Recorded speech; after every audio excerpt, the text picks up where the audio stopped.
This episode of Swindled may contain graphic descriptions or audio recordings of disturbing events which may not be suitable for all audiences. Listener discretion is advised. Apparently somebody with a serious asthma got sprayed with a mace and they are unconscious on the stairs. Monday, February 17th, 2003, just after 2 a.m. It was ladies' night at the E2 nightclub above the Epitome restaurant on South Michigan Avenue in Chicago. A fight breaks out between two women near the DJ booth on the crowded dance floor. Purses are flying through the air. Punches are thrown. Others join in to create what one witness called an endless circle of people fighting. To stop the violence, one of E2's bouncers sprayed the crowd with pepper spray. The chemical fumes spread throughout the club, burning the lungs and eyes of unsuspecting patrons. Confusion abounded. What's in the air? Why are people choking? I'll bet it's Bin Laden, someone yelled. Well, some people was like, it's Bin Laden. I'm like, they were saying silly stuff. Invoking that name anywhere during the height of anthrax scares and color-coded terror alerts was akin to yelling fire in a crowded theater. Everyone in the club screamed and ran for the exit. There was one way out, through the inward opening doors down a steep and narrow flight of stairs and out into the street. A stampede of people burst through the doors, knocking those on the other side down the stairwell. Many stumbled and fell. The rush kept coming. Bodies piled up on the ground floor, 6 feet high, until they completely blocked the exit. People were stomping on each other, just trampling on each other, man. It was just chaotic. We're all screaming and praying that, people don't step on us. It was like the Titanic at a nightclub. I picked a person up with his face crushed. Face was crushed. Blood, nose broke, everything. 2 ladies I picked up died. People collapsed right in front of our face. Tell my mama I love her, man. I don't think I'm going to be able to make it no longer.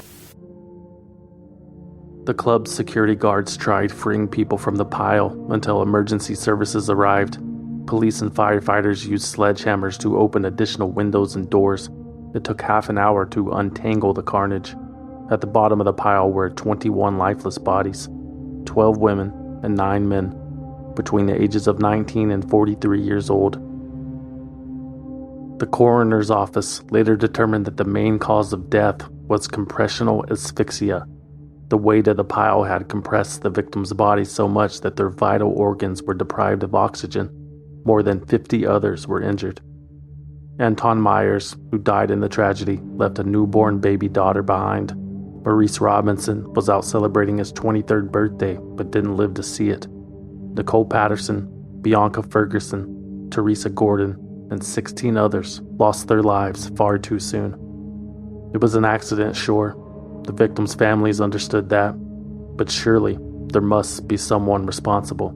This club needs to be shut down, man. How do you have 1,500 people in there and one way up out of there?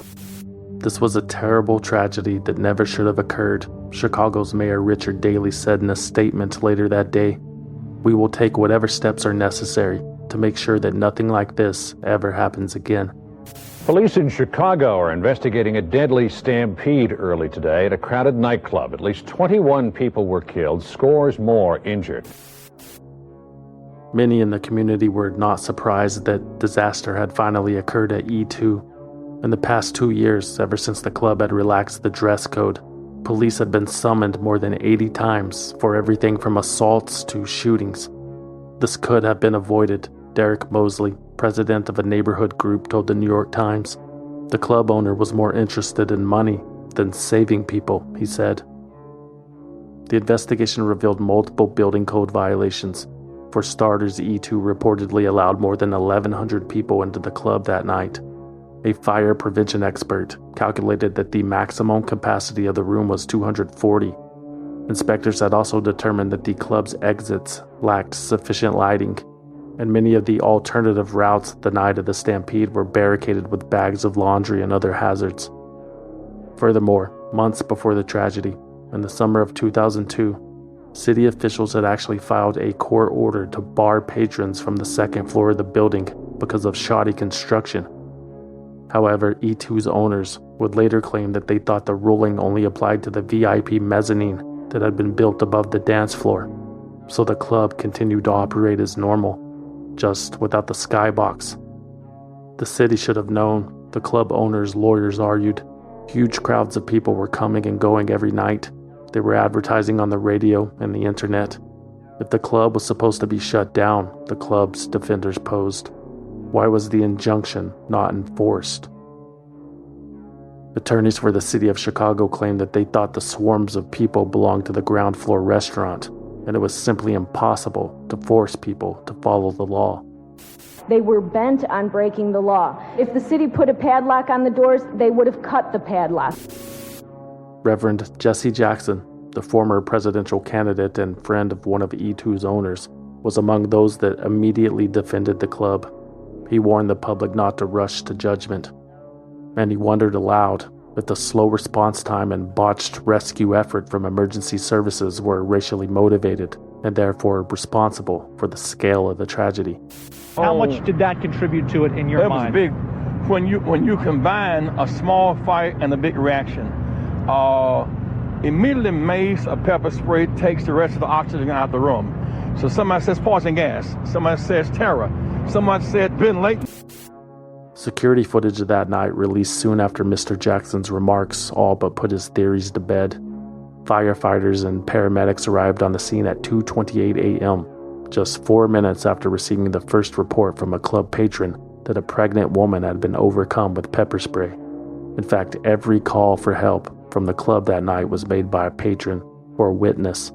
Not a single request came in from anyone on E2's staff.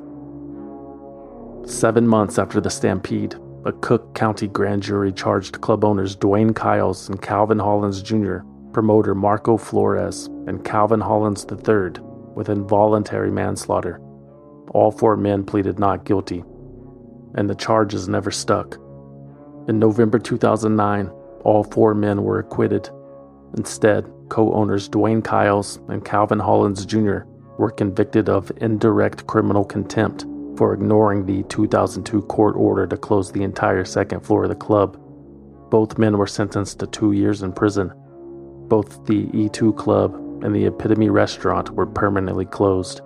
The former owners of a Chicago nightclub where a terrifying stampede killed 21 people in 2003 were both sentenced to 2 years in prison for not closing the second floor of their bar. Dwayne Kyles and his partner Calvin Hollins beat manslaughter charges in the deaths of those people, but they are going to jail for a housing code violation. And their attorneys say never in the history of this country has a building code violation resulted in a prison sentence until now.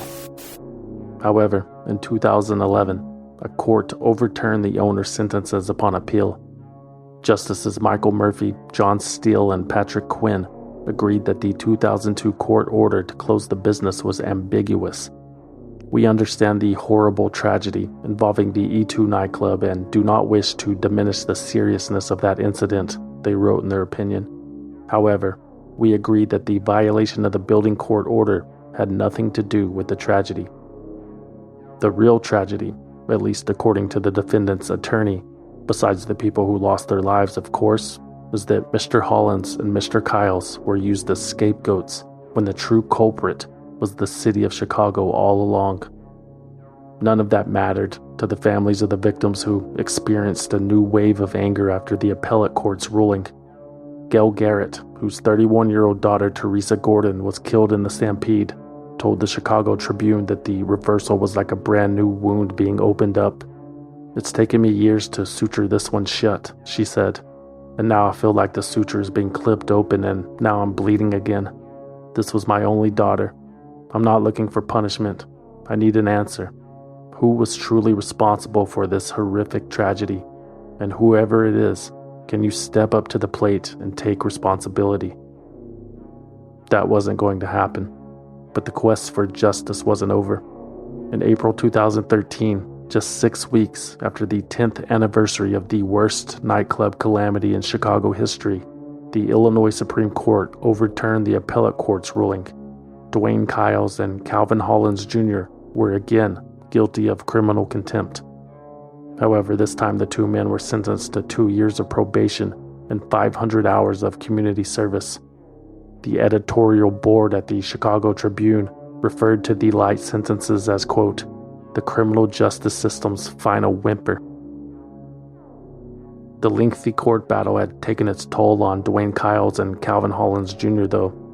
Both men declared bankruptcy before using $2.5 million in liability insurance to settle civil suits with the victims' families. I'm angry, Hollins told Time Out Chicago about being scapegoated. The city's case was ludicrous.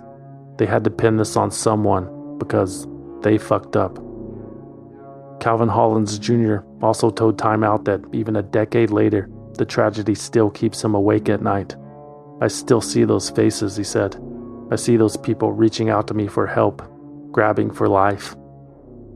When it happened, the E2 nightclub tragedy was a wake-up call about building safety code violations. Many states and municipalities in America analyzed their own laws and enforcement procedures. Some made changes accordingly. Others felt secure with what legislation was already in place. On February 20th, 2003, just 3.5 days after the E2 nightclub stampede, Rhode Island's fire marshal, Irving J. Owens, was asked by the Associated Press about his state's fire codes as it related to the recent disaster in Chicago. Fire Marshal Owens dismissed the danger. Quote, it's very remote. Something like that would happen here. A fire at a concert in West Warwick, Rhode Island, results in one of the most deadly nightclub disasters in United States history. On this episode of Swindled. They bribed government officials, clear violations of federal and state law, paid to play millions of taxpayer dollars that were wasted, paid tens of millions of dollars in $1 billion. Dummied up its books and records to hide the falsifying its books and records, responsible for the collapse of the entire system. And in the thrall of some kind of swindle, is that right?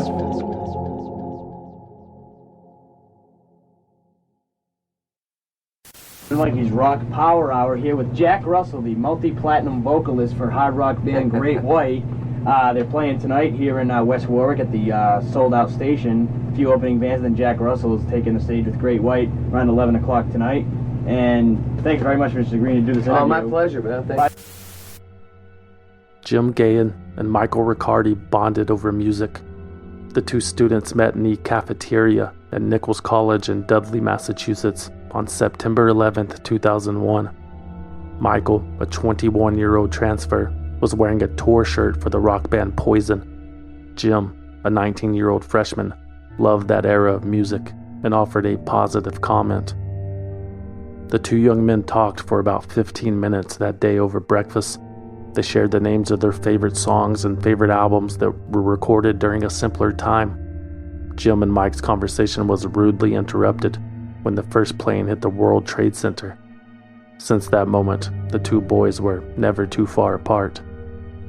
Jim and Mike self-admittedly lacked the talent required to become rock stars themselves, but everything about the music industry fascinated them, from the business end of record contracts and tour riders to the logistics of putting on a live show. Jim Gahan and Mike Riccardi had discovered their passion and wanted to be involved. They hoped that their education would someday get them a foot in the door. Naturally, when the opportunity arose, Jim and Mike jumped at the chance to host their own college radio show, Jim and Mikey's Power Hour on 95.1 WNRC, playing the best of 80s hair metal, their slogan said. 2 decades too late. The radio station broadcast barely reached the outskirts of the Nichols College campus, but that did not stop the young enthusiasts from leveraging their platform into meeting their heroes. In November 2002, Jim and Mike interviewed Gary Cherone, who sang for the band Extreme and then later Van Halen. Michael had asked the least memorable singer of Van Halen if he ever had the urge to bring back the Aquanet hairspray from the 80s. The answer was no. Overall, that first interview went great. The boys were having fun. In fact, Michael Riccardi had already managed to line up another interview in February with Jack Russell, the lead singer of Great White, the band best known for their Grammy-nominated cover of Ian Hunter's Once Bitten, Twice Shy.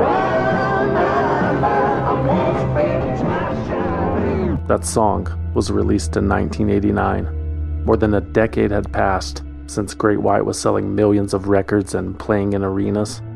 More than a decade of addiction issues, personnel changes, and hiatuses. Yet the band always seemed to return every couple of years with new music and a new tour, just like a bad habit that couldn't be kicked. By 2003, Great White was playing roadhouses and D markets to less than 500 fans. Their audience had significantly diminished. The good money had dried up. Hair metal, glam metal, whatever you want to call it, was long gone.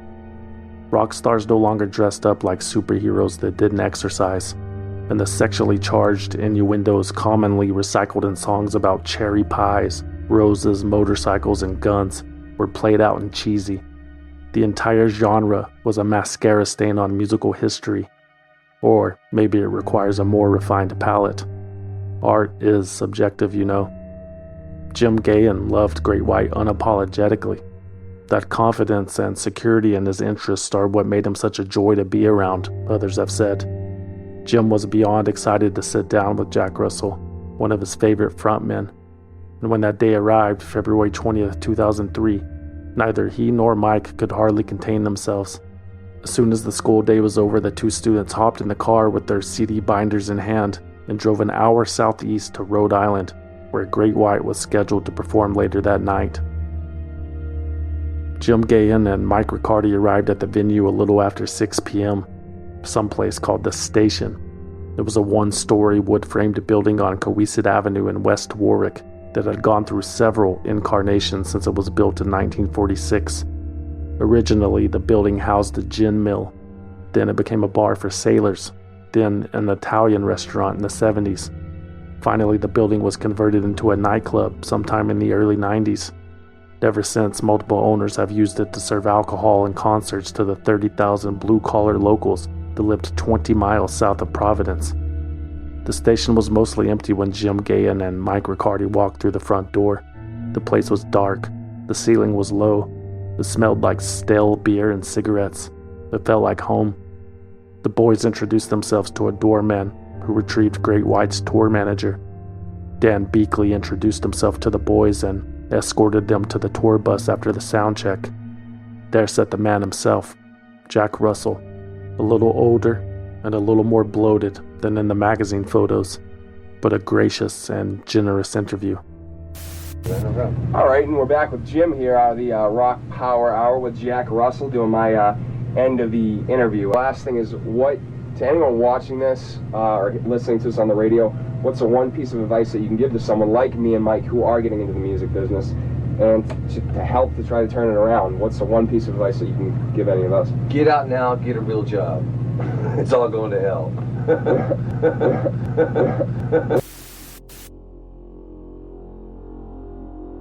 Jim Gahan and Mike Riccardi were thrilled with the outcome. Jack Russell was so cool and humble. He answered all of their questions and even put them on the guest list for the show that night. The boys couldn't wait to edit the tape of the interview. They went to a nearby Taco Bell to work and kill some time before the concert began. When Jim and Michael returned to the station a little after 9 p.m., the local band Fathead was finishing their set, and the crowd had filled in most of the space.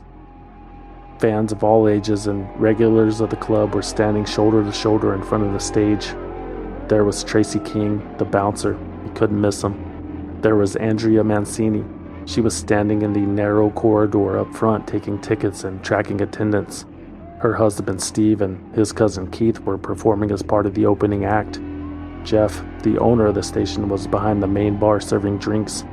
Many others were still outside smoking joints, making out, or taking a piss in the parking lot. As the night wore on, more people arrived in anticipation of the headliners. Gina Russo, a 35-year-old single mother, rediscovering her love for rock and roll, made her way closer to the stage with her fiancé Fred Chrysostomy. Mike Gonsalves, aka Dr. Metal, a local radio DJ, appeared on stage between bands to toss out hats and t-shirts. Joe Kinnan and his childhood friend Carla Bagtaz shuffled around to find the best view. Jim Gahan and Mike Riccardi found a spot on the second row.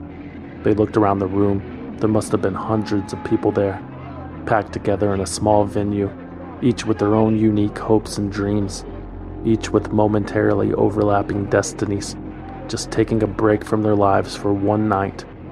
Together they would forget about yesterday's regrets and tomorrow's worries. They would forget about the piles of snow on the ground. They would forget about everything. The music would set them free.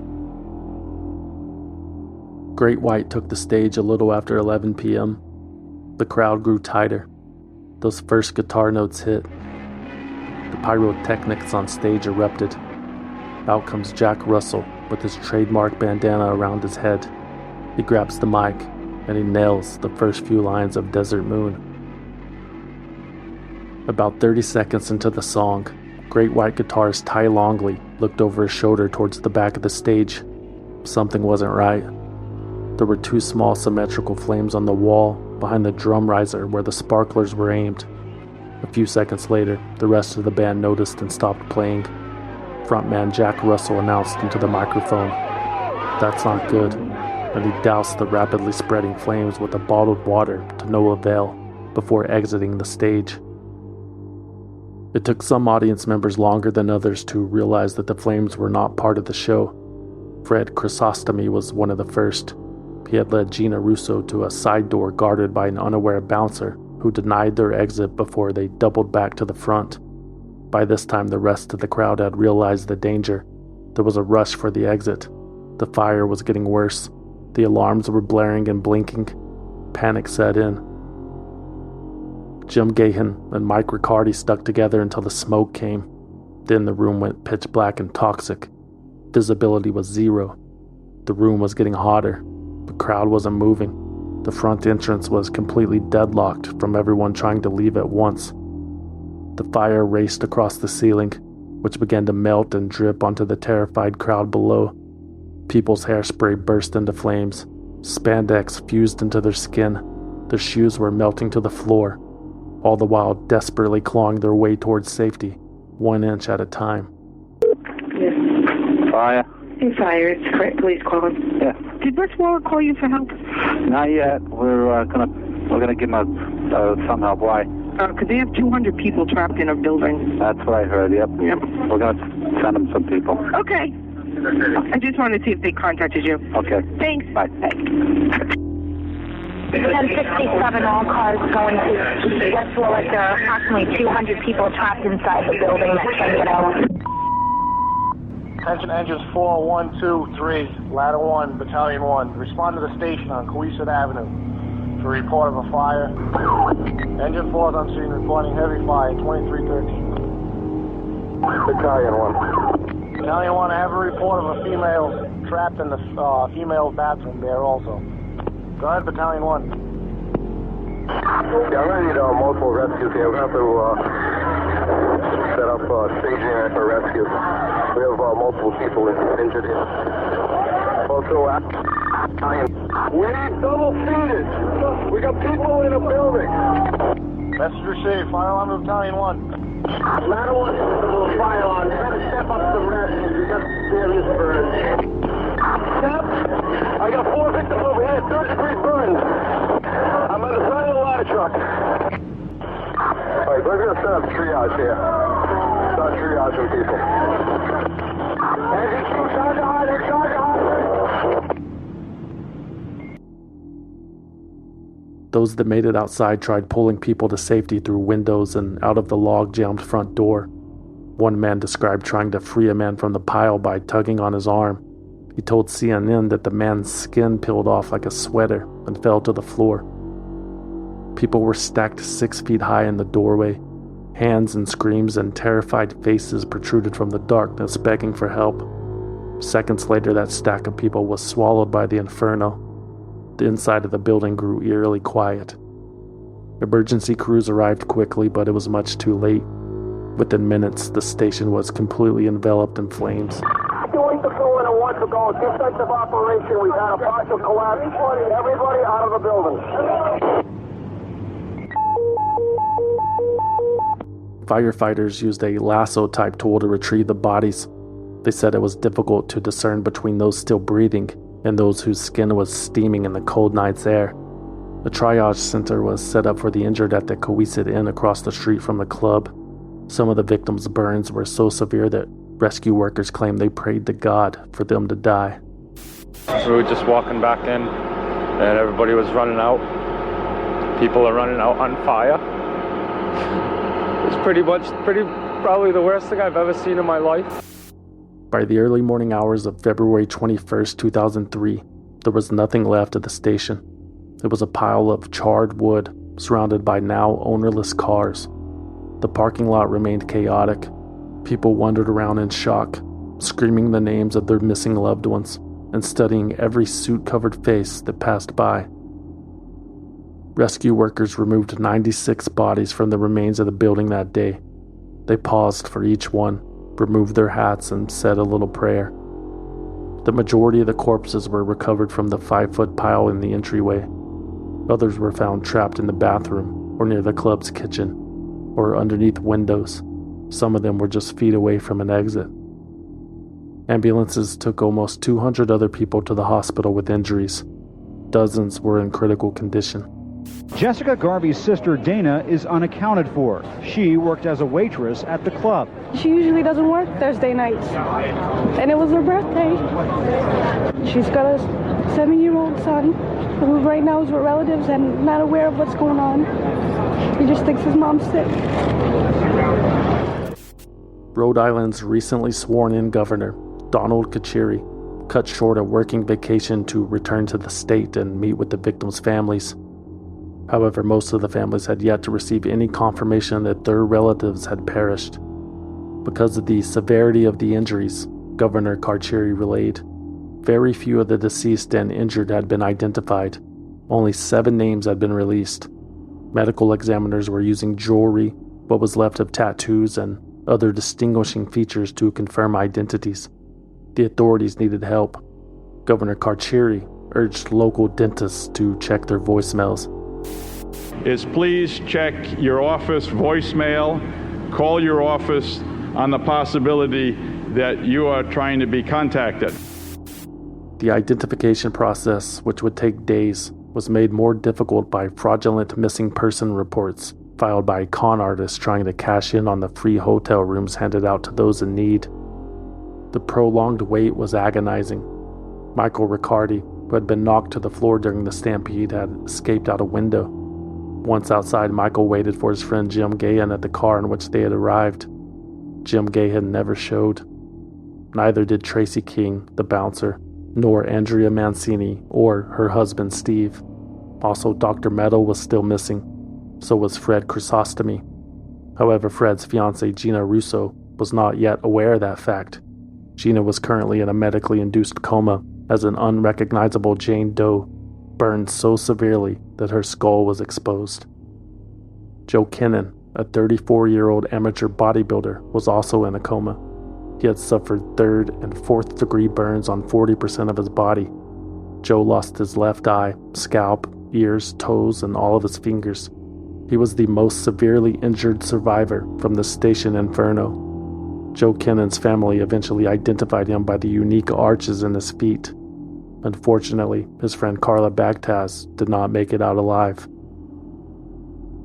As the days passed, the devastating realization of what happened began to set in for those missing loved ones.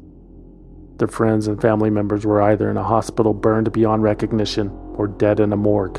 On which list would their name appear? Governor Carcieri shared a comforting fact to the grieving crowd that most of the casualties were caused by smoke inhalation. A terrifying last moment, no doubt, but not as painful as being burned alive. However, it was possible, investigators said, that at least some of the deceased had been trampled to death. As confusion turned to anger, people demanded to know why this had happened. One woman asked Governor Carcieri what the state of Rhode Island was planning to do.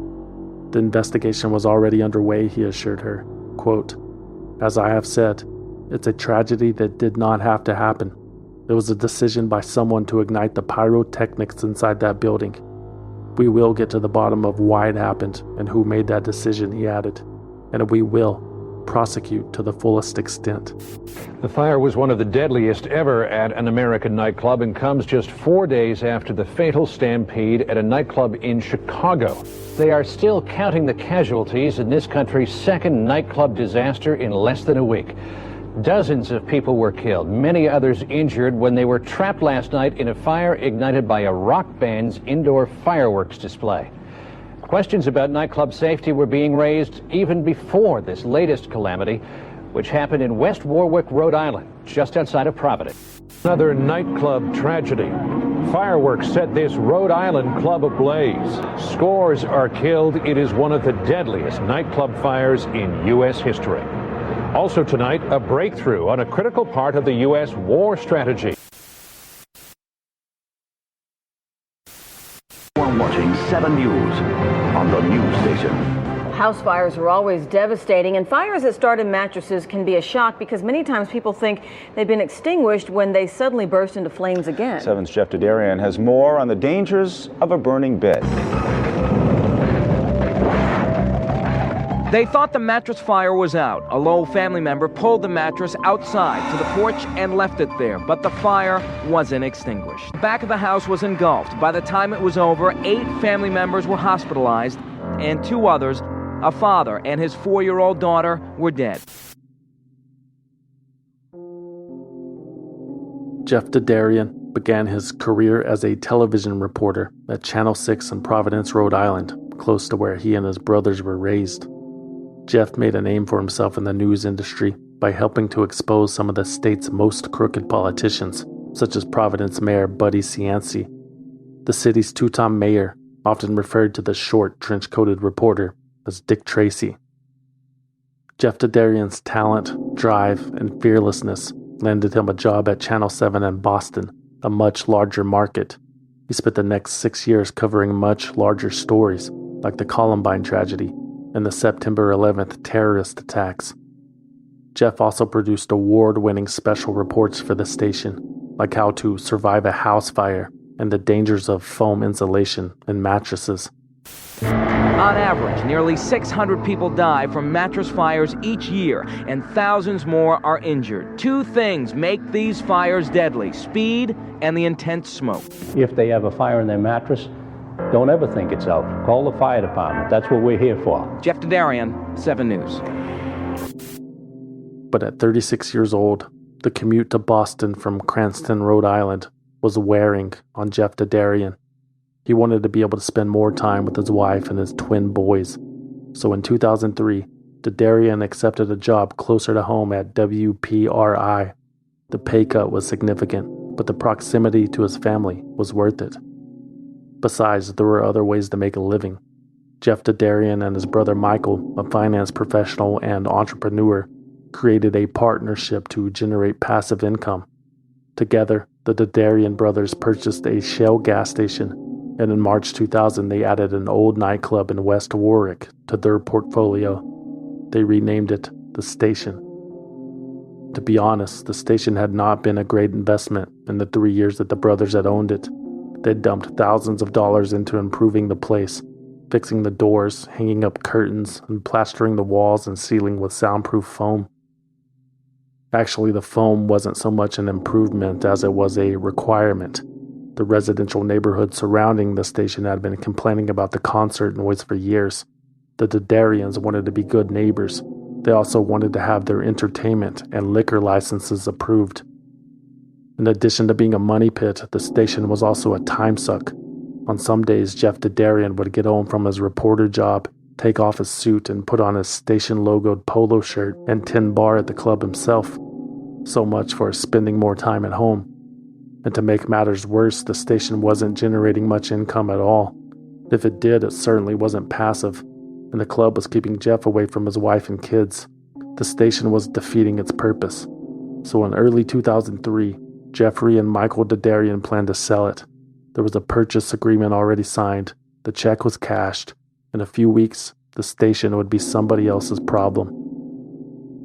On Thursday, February 20th, 2003, Jeff Dedarian's 2 occupations crossed over.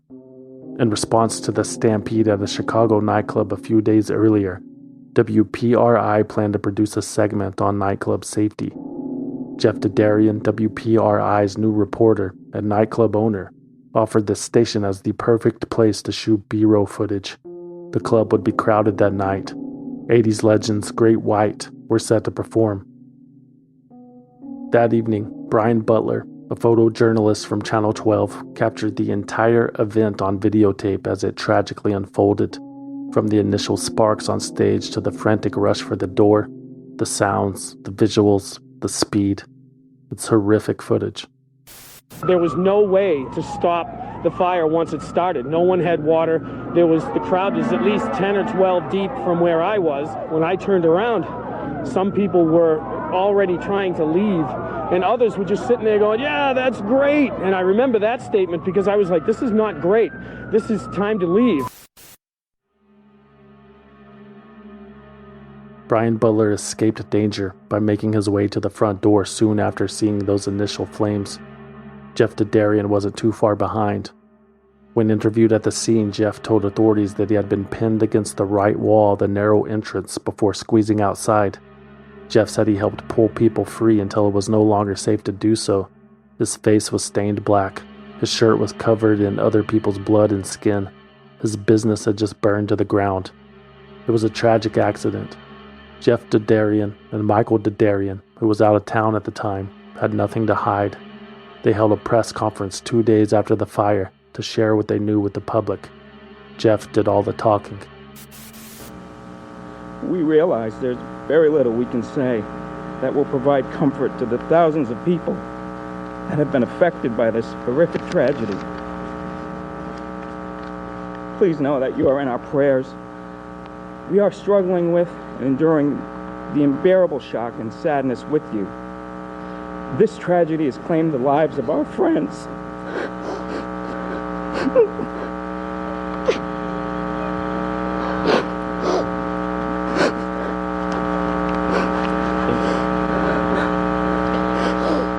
Sorry. People who are husbands, wives, mothers, fathers, sons, and daughters.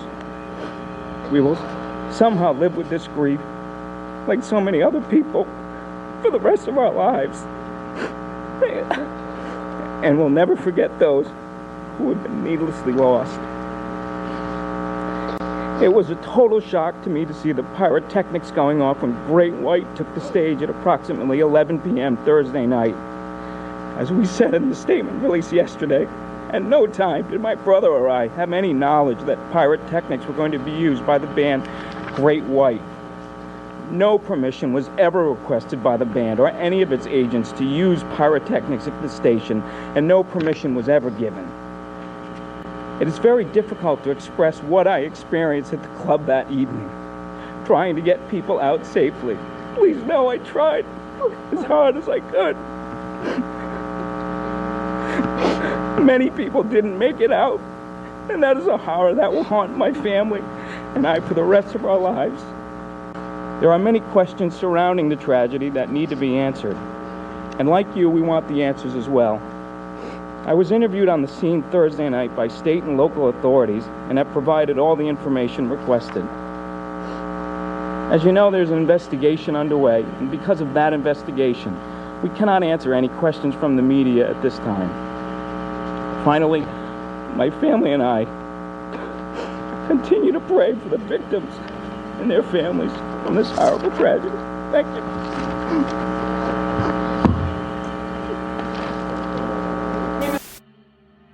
The Dedarians were cooperative up to this point. The initial fingers of blame pointed to the band for igniting the pyrotechnics, especially after Jeff revealed that Great White had never asked for permission. But that anger soon shifted to the brothers after West Warwick Police Chief Peter Brousseau told the Associated Press that the Dedarians would most definitely face criminal charges, even though the investigation had not yet been completed. A state grand jury was set to convene to determine if those criminal charges should be filed. However, thanks to the loose-lipped police chief and aggressive media, the Dedarians were already being judged in the court of public opinion. The Providence Journal newspaper alone published hundreds of articles about the brothers, even publishing their home addresses while the grand jury was convening. The newspaper erroneously reported that the club did not have the requisite number of exits. The newspaper erroneously reported that Jeff and Michael had oversold the show and exceeded the legal capacity. The newspaper accused the Dadarian brothers of breaking the law. Governor Kachiri announced that there were an estimated 350 people inside of the station on the night of the fire, which exceeded the club's capacity of 300. The station's sound manager, Paul Vanner, estimated that the actual number was closer to 325, which more closely correlated with the reported readings of the attendance clicker that disappeared in the fire that night, as well as subsequent tallies. Either number would exonerate the Dadarian brothers of the overcrowding accusation. The truth was that the station's legal capacity had been increased to 404 by the city's fire inspector a year earlier after tables had been removed. That same inspector, Dennis LaRocque, also failed to notice the hundreds of square feet of highly flammable polyurethane foam that was spray painted black and stuck to the walls and ceilings of the club with aerosol glue. Fire safety experts have since calculated that the flammability of the foam was equivalent to 13 gallons of gasoline. Needless to say, the foam never should have been installed, and it was the main reason the fire had spread so quickly. The Dadarian brothers purchased that foam 18 months earlier from a neighbor of a club who worked as a salesman for the American Foam Company. The club owners assumed what they had bought was flame retardant and soundproof material. But after the fire, and after some tests were performed, the foam plastered all over the station was determined to be decorative packing foam, not meant for insulation. Many thought that seemed like the type of hazard that Fire Inspector Dennis LaRocque should have discovered during his multiple visits to the club, most recently in December 2002. LaRocque later claimed that he was too, quote, blinded by anger over an inward opening door violation he had discovered during the inspection to notice the polyurethane foam, even though that same polyurethane foam covered the door in question. Still, even with solid gasoline covering the walls and ceilings of the club, every single person could have been saved. The entire tragedy could have been prevented if only the station had a fire sprinkler system installed. However, thanks to a grandfather clause in Rhode Island's antiquated fire codes at the time, older buildings built before 1976 were exempt from present-day fire codes. Thus, the station was legally not required to have a sprinkler system. Perhaps the state itself was to blame. Great White vocalist Jack Russell wasn't sure who to blame, but he knew it wasn't him. Mr. Russell claimed that his band absolutely had permission to use pyro at the show, despite what the Dadarians had publicly claimed. We never do anything without asking permission first, especially something like that. However, other club owners from around the country where Great White had performed recently disputed Jack Russell's claim. Dominic Santana at the Stone Pony in Asbury Park, New Jersey, alleged that Russell's band used the pyrotechnics at his venue just days earlier without asking. Mr. Santana claimed he put a stop to the fireworks mid-show. What the hell are you doing? You have to stop right now. We do not allow pyrotechnics. Either way, it turns out that Dan Beakley, Great White's 26-year-old tour manager who ignited the pyro, did not have the required state permits to do such a thing. The fireworks were used illegally with or without the club owner's permission. Beakley was also provided written instructions by the seller on what he needed to do to safely use the sparkle fountains, or gerbs as they're called, receive clearance from the club, have a fire extinguisher handy, obtain the proper permits, and test the pyro pre-show. Dan Beakley did none of those things in West Warwick, Rhode Island. During the chaos that ensued after the fire that night, multiple witnesses claimed they'd heard the tour manager say out loud, quote, "I fucked up."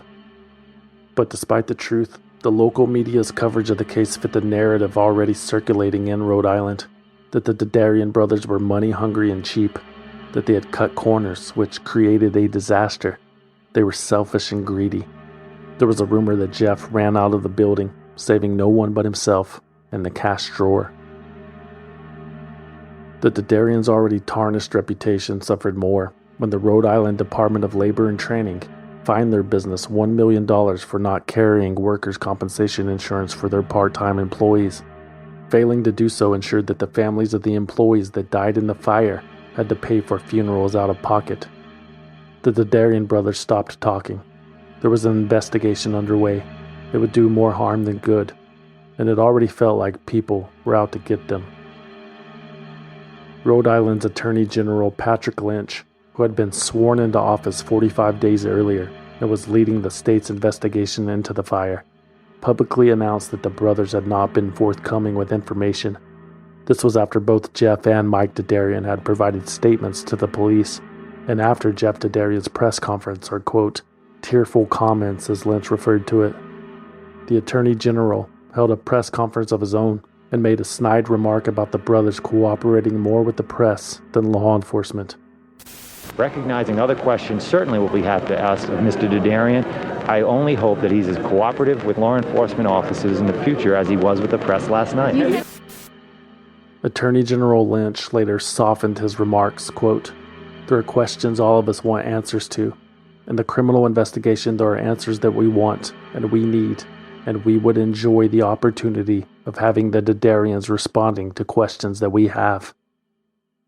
Months passed with plenty of questions still lingering. The grand jury investigation continued through the summer of 2003. Governor Carcieri signed a new legislation that required sprinklers in every nightclub that served more than 150 people. Jeff Dedarian quit his job as a news reporter, and Great White was back on tour with a new guitarist. The band's former player, Ty Longley, died in the station fire. A makeshift memorial had been constructed at the site where the club used to be. Attached to the chain-link fence that housed the area were 2 wooden crosses and a plywood heart with angel's wings covered in mementos and photographs honoring the 96 deceased. More would be added for the 4 victims that succumbed to their injuries in the following weeks. In addition to the official number of 100, people often include Lisa Marie Scott and Jennifer Stowers as victims 101 and 102 of the station tragedy. 33-year-old Lisa Scott, an injured survivor of the fire, fell down the stairs in her home and died from head trauma in August 2003. 23-year-old Jennifer Stowers, another survivor, died from an overdose of the antidepressants she had been prescribed to deal with the trauma. It was no secret that the survivors of the station fire were struggling, some physically with severe burns, amputations, and never-ending surgeries and recovery. Others, including the rescue workers, were scarred emotionally with survivor's guilt and PTSD, which opened the door for alcoholism and other drug dependencies. As many as 76 children lost a mother or father or both in the station fire. Families were evicted from their homes because the breadwinner had died. Some lived in cars until those were repossessed. Others lived on the streets. Also, according to Rhode Island state officials, at least half of the more than 200 injured in the fire did not have health insurance. The fire left behind a trail of misery. To make matters worse, FEMA, the Federal Emergency Management Agency, denied Governor Carcieri's request for substantial financial aid. Many Rhode Islanders viewed this as an act of petty revenge by George W. Bush and the Republicans against a state that always voted blue. These people needed help, but they weren't going to receive any from Uncle Sam. Out of necessity, survivors and volunteers organized a few relief funds to help victims meet their daily needs. Fundraising was pre-internet, modest and local, and difficult to sustain. However, in a few months, more than $3 million had been raised thanks to charity concerts and such. According to Scott James's book, Trial by Fire, very few pledges came from Rhode Island's wealthy. I guess they've never been fond of rock and roll. Nearly 10 months after the station fire, the grand jury returned with indictments. Jeffrey Dedarian and Michael Dedarian, the club owners, and Dan Beakley, the tour manager who ignited the pyrotechnics, were each charged with 100 counts of criminal negligence and 100 counts of misdemeanor manslaughter. It was bittersweet. The victims were frustrated. That's it? What about Jack Russell? What about the guy that sold the foam? What about the fire inspector? Every single one of them let off the hook.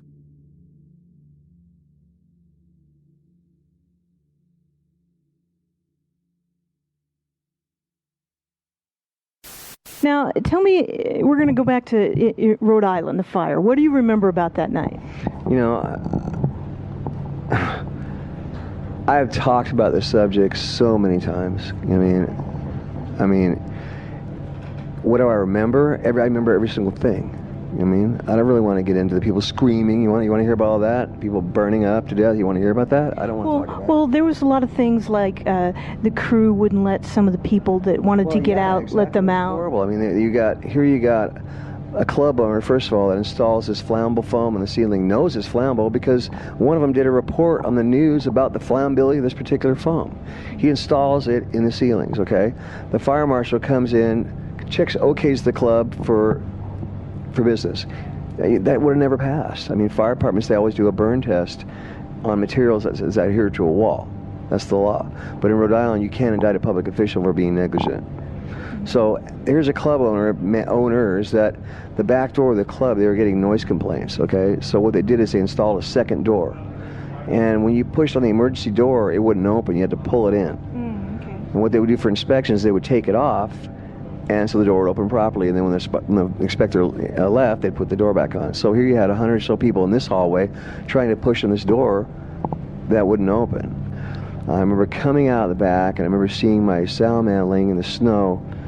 I grabbed him by his forearms to pull him up, and his arms the skin just came off like bracelets on his arms. And I remember putting him on the bus, and then looking for an ambulance to get him into, and then I started trying to help other people get into ambulances and find their friends and whatnot. I don't want to talk about this anymore. Jack Russell was haunted by that night in February 2003. Every detail has replayed in his brain for years. Even though he sobered up and got back out on the road, things would never be the same. Sometimes it seems really far away, and then there's other days where, I can almost smell it. And I'm not trying to sound like, oh, poor me, because, I'm one of the lucky ones. Jack Russell lost friends in that fire. Those were his fans. Ty Longley was his guitarist. Nobody wanted that to happen. Jack Russell experienced that trauma too, yet he felt so ostracized. Jack Russell tried to organize a benefit concert in nearby Massachusetts, but complaints forced him to cancel. He donated proceeds from a tour which ultimately drew scorn for the fund that reluctantly accepted it. There was nothing Jack Russell could say or do to prove that he was adequately remorseful. Was he supposed to sit at home and not play music anymore? It was the only thing he knew and loved, and so did other people.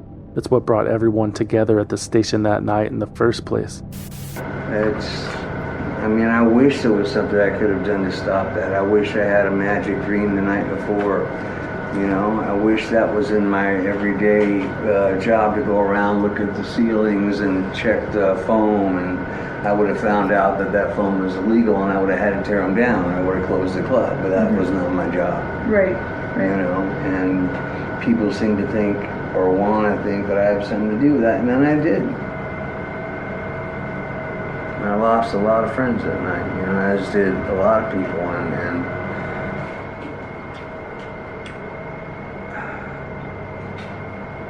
it's going to be hard, it's going to be hard. So I'm curious how you came about choosing the name for your upcoming album. It's pretty easy to figure out, isn't it? Well, I don't know. The Gauntlet. It's a great name for a ship.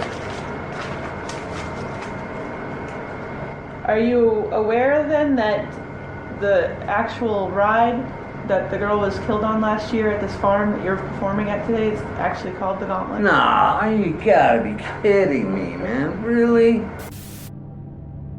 In case you missed that, a little context.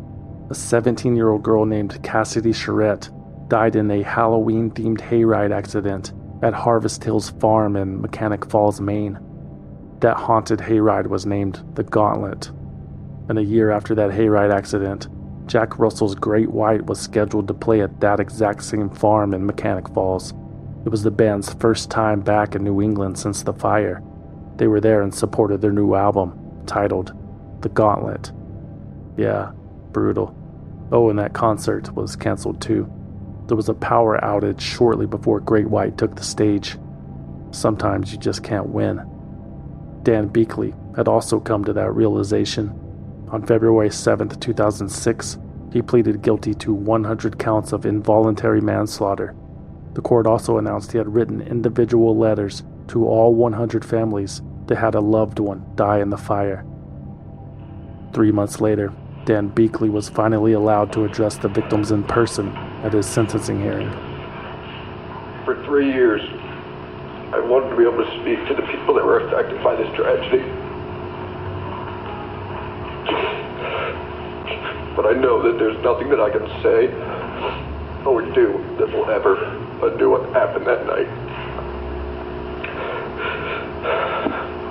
Since the fire, I wanted to tell the victims and their families how truly sorry I am for what happened that night and the part that I had in it. I never wanted anyone to be hurt in any way. I never imagined that anyone ever would be. I know how this tragedy has devastated me, but I can only begin to understand what the people who lost loved ones have endured.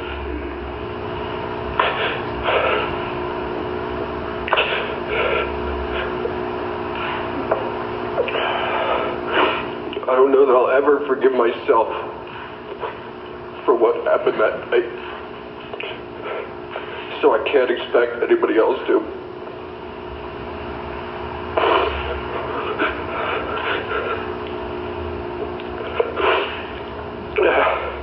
I can only pray that they understand that I would do anything to undo what happened that night and give them back their loved ones.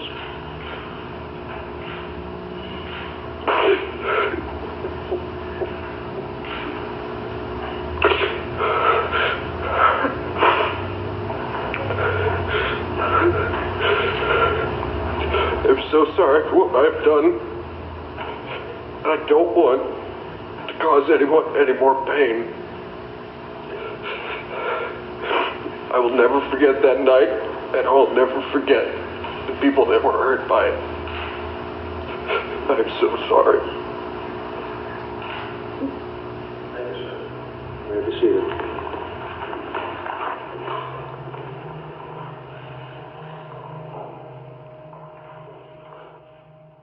Mr. Beakley, the greatest sentence that can be imposed upon you has been imposed upon you by yourself, Judge Francis Darrigan said.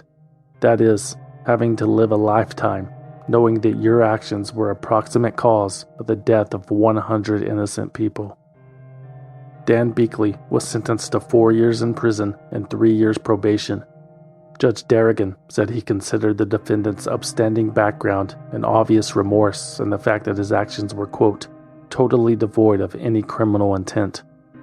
The victims' families were split in their immediate reactions. My initial reaction is I think the judge was very fair, very honest. Please, he's a joke. This whole thing's a joke. His character and his willingness to stand up and take responsibility for what he did. And some people may not agree with me. They probably wanted him to get the maximum sentence, but I do believe that it's fair. Nothing at all. If he was sorry, he would have said it a long time ago. Those who were dissatisfied had one last opportunity for justice. Jeffrey and Michael Dadarian had pleaded not guilty and were set to go to trial. All the evidence, all the documentation, everything would be dissected for the world to see. Only then would the victims and the survivors of the station fire know the truth and hopefully find peace 3.5 years after the incident. But that's not what happened. On September 11th, 2006, the prosecutors and the Dadarian brothers agreed to a plea deal. Both would plead no contest to 100 counts of involuntary manslaughter. However, Michael Dadarian would be sentenced to 4 years in prison, while Jeffrey Dadarian would serve 3 years on probation and 500 hours of community service. Apparently dissatisfied with the deal to which his own office had negotiated, Attorney General Patrick Lynch's office leaked the details of the plea to the media. Again, the victims were disappointed, and the anger was palpable at the brothers' sentencing hearing when the victims' families were allowed to speak. Judge Darrigan took the brunt of it. Before I read my statement, I'd like to just say that I will address you, but I will not say Your Honor. I don't think you're an honorable man, and I don't respect you. Lastly, I would like to thank you, Judge Darrigan, for deciding for me, my family, and all the other families that we could not go through the trauma of a trial. Our lives have been permanently altered, and we feel we were not given the opportunity to have any sort of closure if there were such a thing of closure. We followed the rules, and we were betrayed by the very system meant to protect all of us. Well, I hope the community service that Jeffrey gets, it's not picking up garbage on the highways. I hope it's in a burned unit where he can see the suffering that these people are going through day after day. It just may that would be that would satisfy me. Well, good. We stand here today, our hearts heavy, overflowing not with grief, but of hatred. Hatred of the club owner, whose only concern was money, not safety of his patrons and employees. Hatred of the sniveling little coward who hid the money box in the snow while people were dying in the club. All right, sir, let's stick to the facts of... Hatred of the state who traded our love. The court will be in recess. All right. That awful night of February 20, 2003 has forever changed me. It saddens me that we were given no voice or opportunity to decide if we wanted to go to trial. It makes me ill that our rights have been restricted and censored. I can no longer pledge allegiance to a flag that promises me liberty and justice for all. I feel sad for the families of those 100 wonderful people, and I wish I'd never been born in this country. Losing Bonnie has stripped me of my rights as an American, and that's very sad. I can no longer tell everyone how proud I am to be a part of a system where freedom meant something. Justice was for everyone, and freedom of speech were not just words. I can no longer read our Constitution and understand its meaning because my belief system is gone. I feel betrayed, lost, and mostly heartbroken. That's what impact the last 3.5 years has been for me. I was born an American citizen. Now I wish I could give that citizenship back. Thank you, Ms. Bruyere.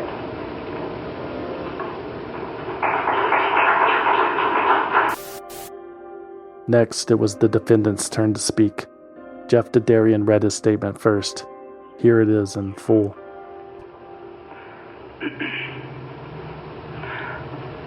I first want to say how very sorry I am for all the heartache resulting from this tragedy. 100 people died and many more were injured. I certainly know saying that I'm sorry isn't enough for people who lost so much. I wish I could give you back what you lost, but I know I can't. I wish I could take away all of your pain, but I know I can't.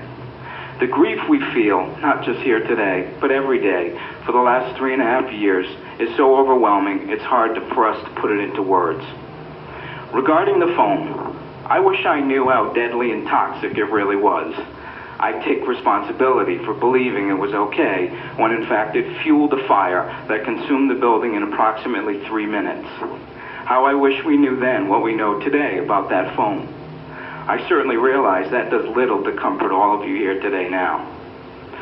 By not moving forward to trial, we know there are many questions that remain unanswered. While we do not have all the answers, I promise to make myself available to any agency or civil attorney representing victims of the fire and provide all information as best I can. Please know we never ever intended to bring harm to anyone. Through a long list of mistakes, including our own, this tragedy occurred. We're not here to blame others. We want to simply say that for our part, we understand your anger and we know that your pain never stops. We realize the business we own has caused so much heartache and loss. It has our name on it forever, and that will never go away. We've wanted to say so much for so long, but we were instructed that the legal process did not allow for that until today. I have always wanted to say I will live with the fact that your son, daughter, father, mother, husband, wife, girlfriend, boyfriend are no longer here, and all the little kids who wish they had their parents back. We also live with the knowledge that so many people have been scarred, both physically and emotionally, and that torment will be with me every day of my life. As you all well know, I was there that terrible night, and the memory of that evening is something I will never forget. It's with me when I go to bed at night.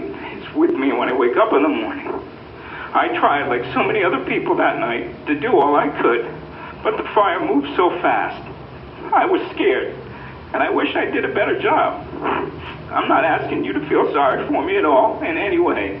I just want you to know that the thoughts on my conscience will never be erased, just like your suffering will never go away.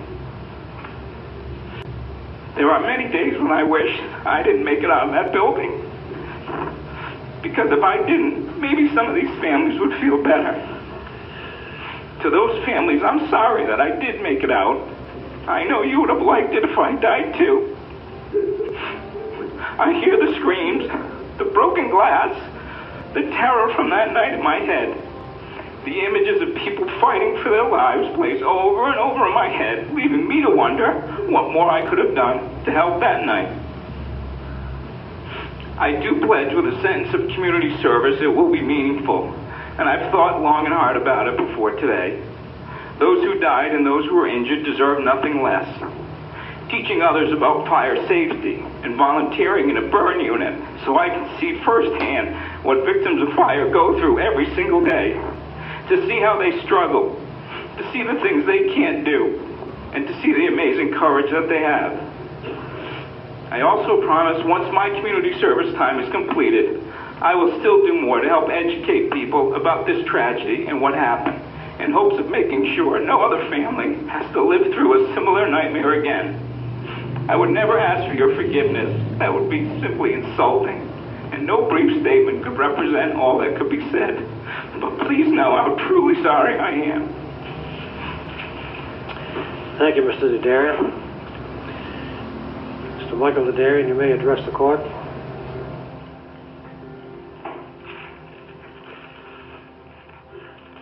Michael Dadarian followed with a similar statement. He apologized to the families. He expressed regret for not doing more to prevent it, and he promised to keep trying to shed light on why the tragedy occurred. Judge Darrigan then handed down the sentences outlined in the plea bargain. 4 years in prison for Michael Dadarian, 3 years of probation and community service for Jeffrey Dadarian. Sheriff, you may take custody of the prisoner. The criminal cases had ended, but the civil lawsuits were just beginning. Dozens of companies had been sued by the victims. Anheuser-Busch for sponsoring the concert, Clear Channel, the owner of the radio station that promoted it, the local TV station whose photojournalist might have impeded the exit with his bulky camera, JBL, the speaker company, was sued for having flammable foam in their speakers, as was the American Foam Company for obvious reasons. In total, 65 defendants, including the Dadarians, the state of Rhode Island, the town of West Warwick, and the band Great White, settled with the victims and victims' families for a combined total of $176 million, a small pittance in exchange for lives that could not be replaced. By 2017, both Dan Beakley and Michael Dadarian were out of prison. Jeff Dadarian had returned to the airwaves as a radio host in Boston. Attorney General Patrick Lynch ran for governor in 2014 but dropped out of the primaries, and Dennis LaRocque, the fire inspector, was promoted to battalion chief before retiring with a disability pension. Everyone involved in the tragedy tried to move on with their lives, but it was not something they could ever forget.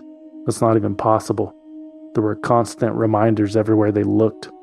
Relatives of the many killed and injured in the station nightclub fire are frustrated tonight after discovering the site is included in a popular game. The West Warwick site is featured as a Pokestop in the Pokemon Go game. This means the site is constantly visited by players. After years of planning, land battles, and construction, the official memorial park dedicated to the victims of the station nightclub fire was unveiled at the site in May 2017. This is Dave Kane, father of Nicholas O'Neill, the youngest victim of the tragedy.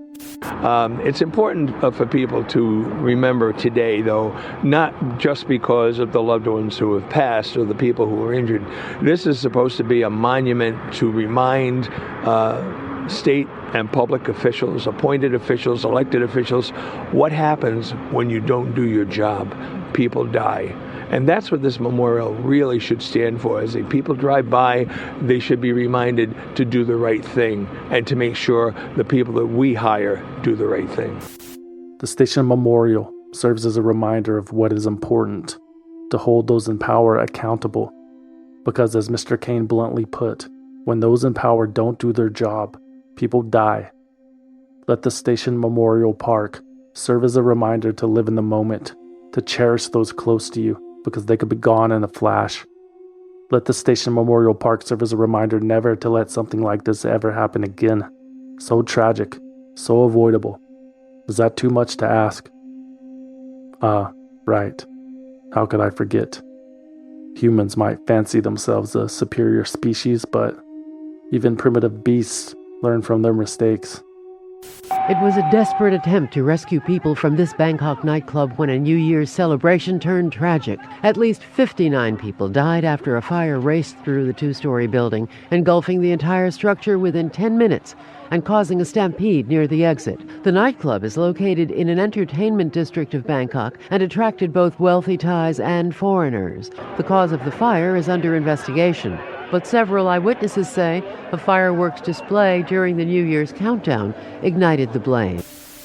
On-stage fireworks have sparked a fire in the ceiling covered in decorative twigs and plastic sheeting. Within moments, people begin to stream out of the Lame Horse in the Ural Mountains. Some are clearly covered in black soot. In the panicked rush to try to get out through the club's only exit, more than 100 people died.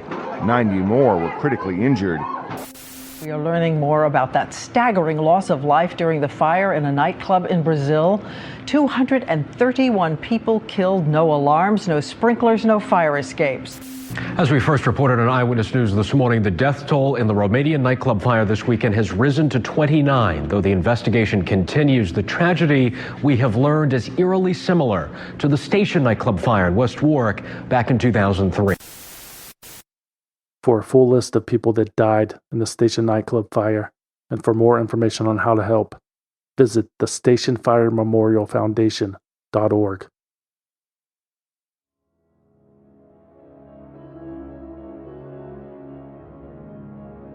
Swindled is written, researched, produced, and hosted by me, a concerned citizen, with original music by Trevor Howard, aka Deformer, aka the biggest 80s hair metal fan I've ever met. For more information about Swindled, you can visit swindledpodcast.com and follow us on Instagram, Facebook, and Twitter at Swindled Podcast. Or you can send us a postcard at P.O. Box 6044, Austin, Texas 78762. But please, no packages. We do not trust you. Swindled is a completely independent production, which means no network, no investors, no bosses, no shadowy money men, no gerbs, and we plan to keep it that way. But we need your support.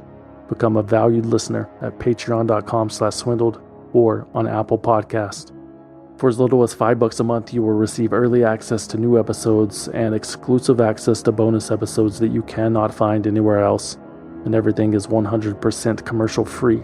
Become a valued listener on patreon.com/swindled or Apple Podcast.